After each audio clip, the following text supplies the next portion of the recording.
खूप कमी वयात माझे जास्त केस गेले होते. ग्रेड 6 बॅडनेस असल्यामुळे कोणी काय सांगत नव्हतं. खूप ठिकाणी फिरलो, खूप सारे आयुर्वेदिक उपचार केले, पण काहीच कुठे केस आलीच नाही. सर्व आशा संपल्या होत्या.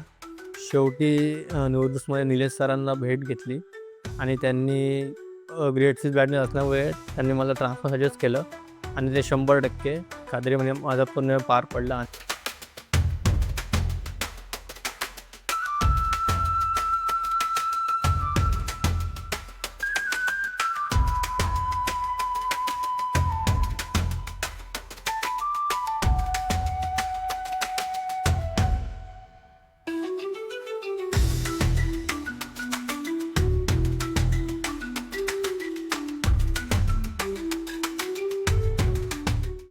आज 8 महिन्याने केसांची लढाई जिंकून तुमच्यासमोर 8 महिन्याने उभा आहे. Thanks clinic Nilesh sir.